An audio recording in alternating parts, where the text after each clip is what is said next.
Hello, everyone. Welcome back to Riffs and Gigs. Today, I'm with Alec Damiano, vocalist of VARKAN. Really exciting. My first kind of overseas international guest, which is really cool. How are we doing? Awesome. I'm doing great. Thank you for having me. No worries. It's cool. It's nice navigating the time zones and that because it's about what 10 hours behind or I think we're 8 hours behind you guys. not not too drastic then, hopefully. So obviously the first big thing is you've recently released your new EP, Cradle to Grave. Massive congratulations with that. It's a great release. How has the reaction been to it so far? It's been overwhelmingly positive, which makes us very happy. We've gotten compared to Charred Walls of the Damned and Sanctuary, which I think is pretty awesome. The guys were pretty stoked about that too. A lot of people love it. It's gotten a lot of international reception. We've been featured in blogs in Germany, Mexico, Brazil. So it's really cool to see the international reception for it. Because it's your first release with the new lineup you've got, isn't it? Yes. Can you tell me a bit about kind of how the lineup has changed and how that's kind of impacted the album or the EP? Well, the lineup changed pretty much when we were already done recording it. We parted ways with our bass player. It just became evident that he didn't want to be part of the band anymore. So, after 8, 9 years, it kind of sucked, honestly, but we decided to move forward. And I don't know if he's doing his own thing or what, but we wish him the best. And then have you got any kind of main themes running throughout the EP, or what was the sort of songwriting process like for that? Well, the whole theme of the EP was death and rebirth. And we had previously released Butcher and Fire and Blood as a cassette single prior to recording the three new songs. And just between that period of time, there were so many things that happened to us. Like I was involved in two car accidents between then. Dom was in a car accident and just loved ones passing away, things like that. And it forced us to face our mortality, basically. And at the time when I wrote the lyrics for Cradle and What Do You Care, I was stuck at a very toxic job, a very toxic work environment. And it was physically draining, mentally draining, emotionally draining. And I would just wonder to myself, is this all that life is, that I have to work at this miserable place till I'm in my 60s and just let my dreams die in the background? You know what I mean? So I decided, like, I have one life. I've had many close calls with death throughout my life. So I need to make the best of it and live as I can to the fullest. And that's what the theme of the album is, because we're all going to die. Like every single one of us is going to die one day. So we need to make the best of the time that we have here on earth and with the people that we care about. And we need to spend time doing the things we enjoy. And I think that really reflects in the songs. You know, it is a really strong EP, and the artwork as well. I really love as well because it really channels that theme quite nice. But was that an original kind of concept you guys had, the artwork? We did have a broad idea in mind and I sketched it out. We got introduced to the artist because they did the artwork for Sanguivore by Oh, Creeper. nice. Yeah, I saw that on Instagram and I'm like, I need to know who this artist is. And it's a team called Welder Wings. I believe they're based in Spain. So we told them the concept of the album. We sent them artwork of theirs that we liked, like showing them the approach that we wanted them to take. And I drew like a quick sketch on my phone and sent it over to them.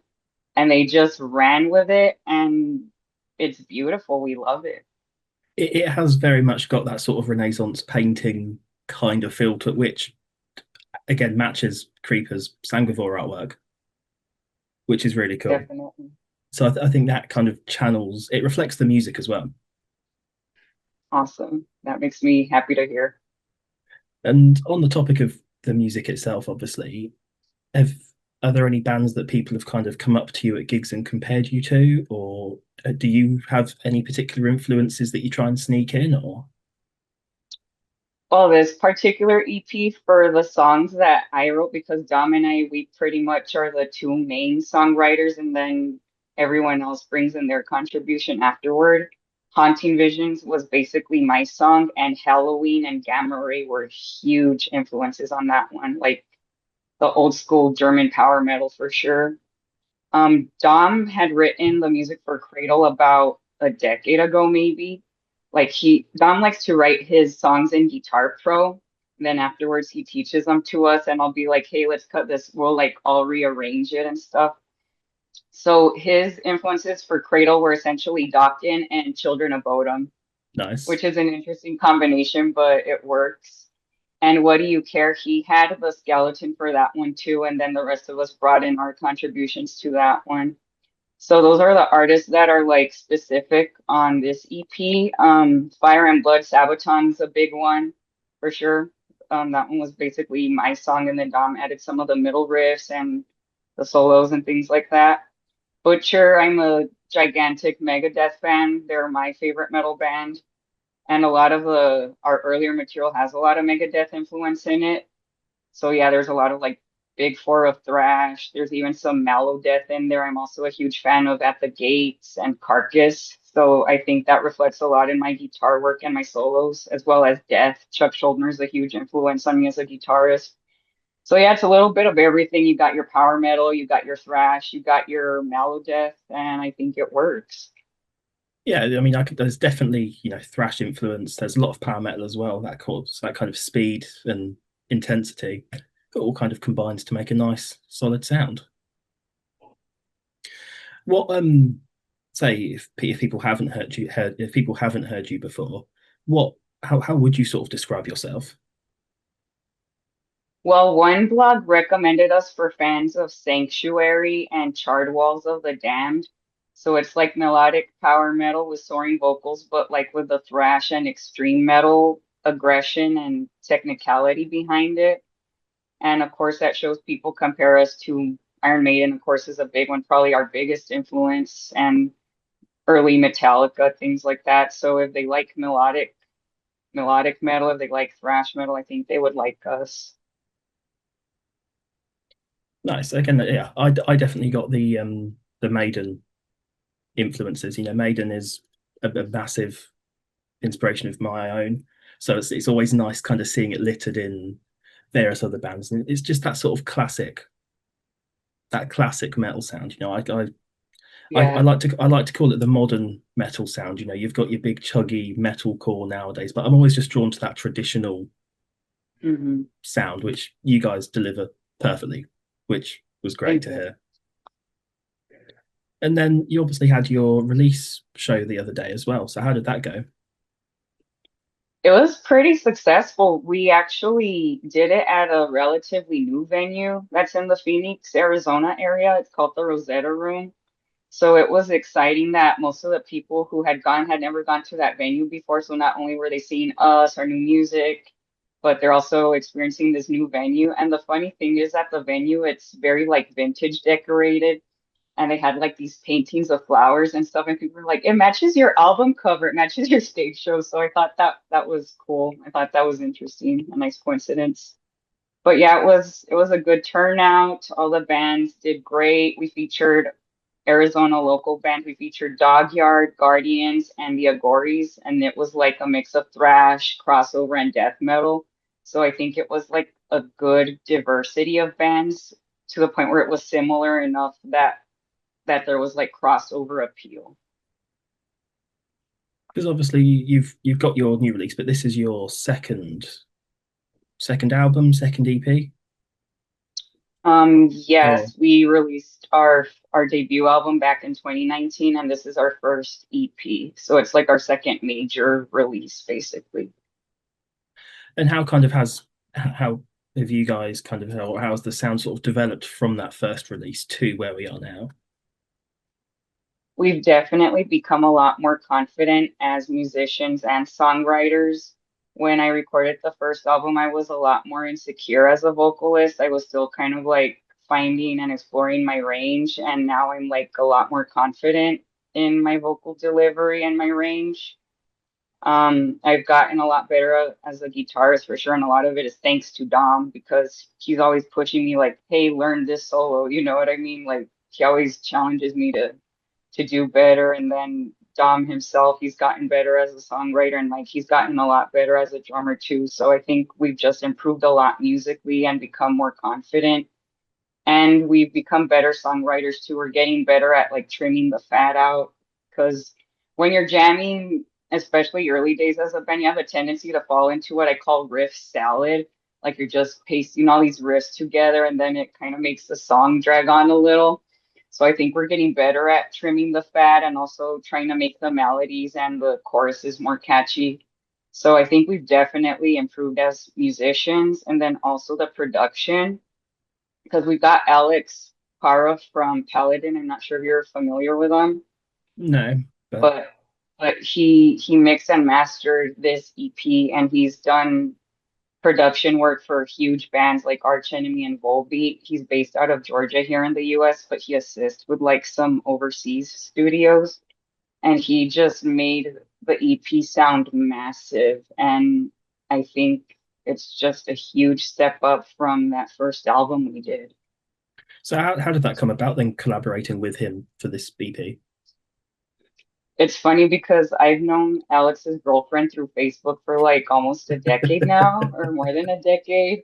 So I met him through Facebook through her, and then he started his band Paladin, which is also like a power thrash with some metal melodeath like thrown in. So we have like kind of similar influences, kind of similar sound. And then I found out that he was doing mixing and mastering, and I heard his stuff, and I'm like, this guy's legit. So we went to him, and yeah, The result was the result. yeah, he's great at what he does, and I'm glad that we've gotten to work with him.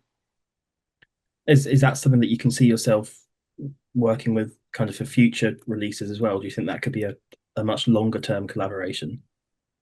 I think so. We're big fans of how he works, and he gets how we want things to sound, and he's pretty quick about his edits and things like that. Like we almost required no edits on this EP. Like he already knew. Which is what you love to hear as a musician. Yeah, exactly. I think that's the thing because you can have really solid songwriting, but at the end of the day, it's got to sound good, Yeah, recorded and mixed and produced. So having that producer that elevates that makes it that extra bit more powerful, which is great. absolutely. And then obviously earlier you were talking about kind of yourself and Dom the drummer, Dom is our guitarist and guitarist. Mike is our drummer. Cool. Yeah. So are you and Dom kind of the main songwriters? Yes.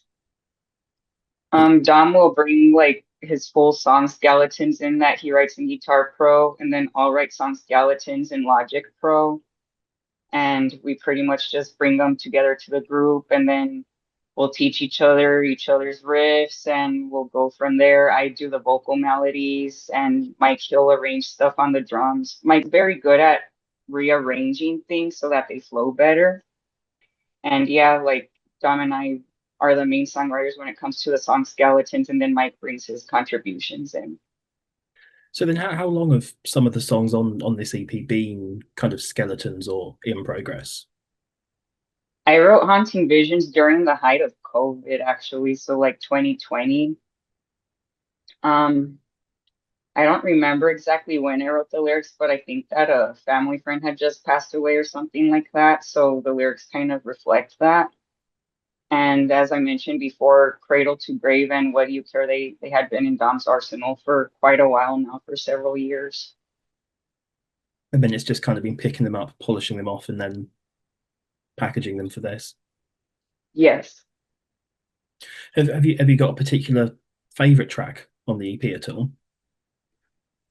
Ooh, I love all the tracks in different ways for sure.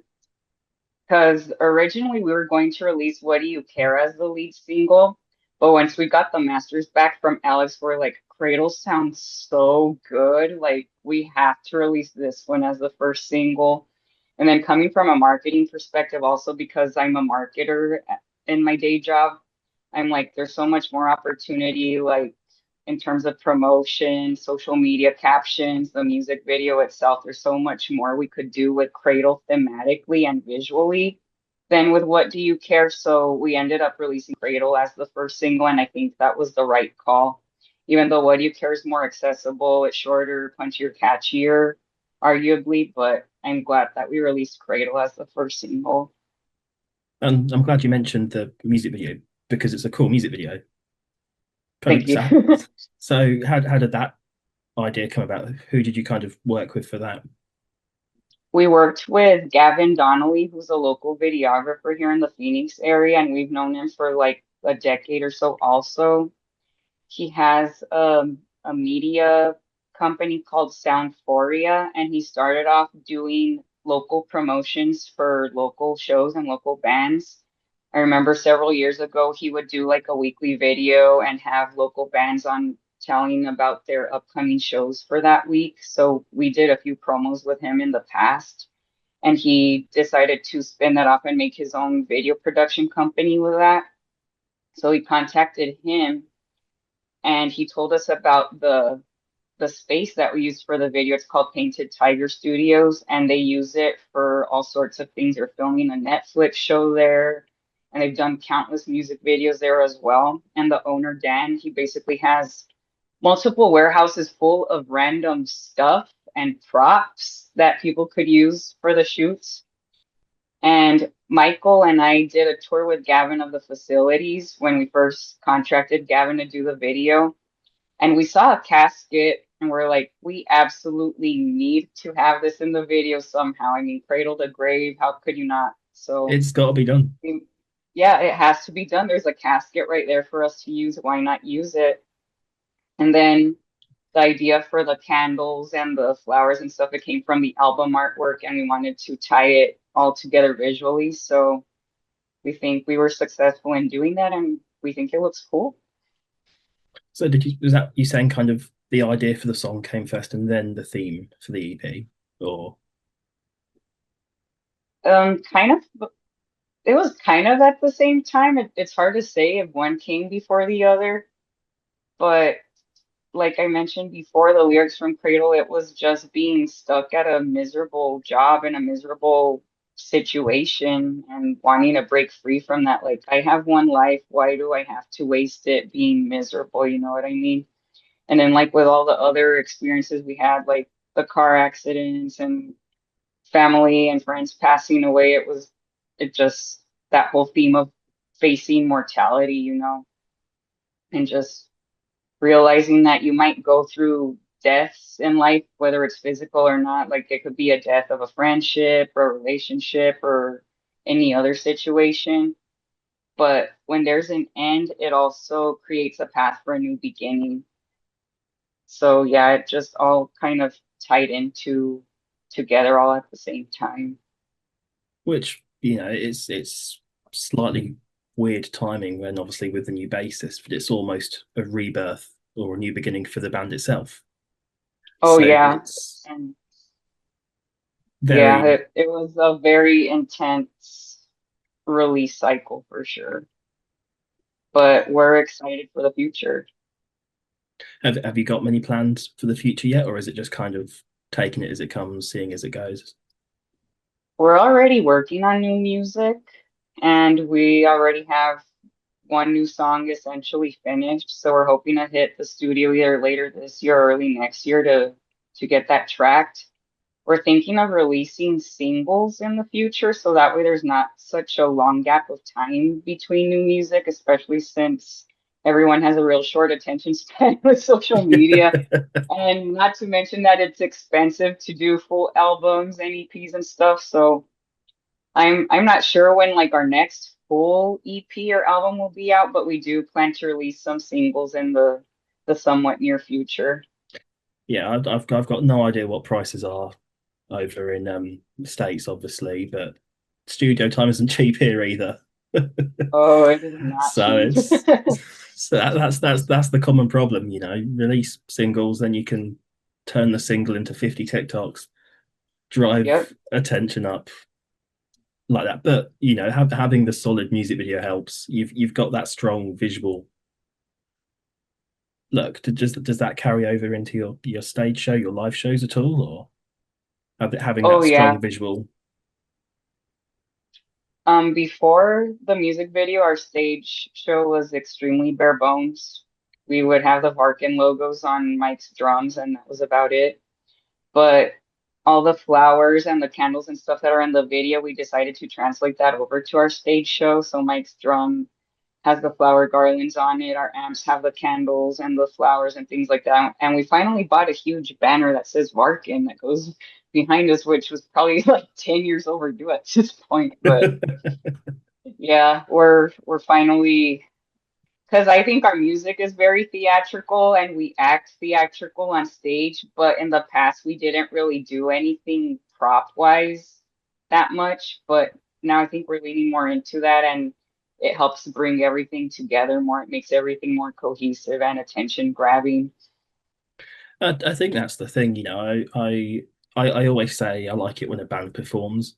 You know, you could be playing really good music, but if you're standing still, not really doing much, I feel like that feeds into the audience not really doing much. But you know, the songs themselves are theatrical. The singing is definitely theatrical. So I feel like that lends itself perfectly to having that more theatrical performance, which should hopefully, in theory, make the audience enjoy it more. Yeah. People really liked the decor, so to speak. It helped that it sounded like you were in the perfect place that already had quite good decor for that. Yeah. So, and I guess kind of looking forward, you've briefly hinted at kind of new music coming at some point. What are you most excited for, kind of as a band? I think we're excited being a trio now. It's so much smoother in terms of logistics and productivity. Because right now, what we're doing is I'm playing my guitar through a guitar rig and a bass rig at the same time. My guitar tech, Brandon, he was really helpful with that. He lent me a splitter, which basically feeds my guitar into both rigs. And Dom's working on getting his rig so that way we could trade off the solos and the bass parts. So like when he has a solo, I'll switch on my bass rig and play the bass under him and vice versa because we switch off solos all the time. And we're in the process of doing that and we're excited about that, just being leaner and meaner and getting stuff done.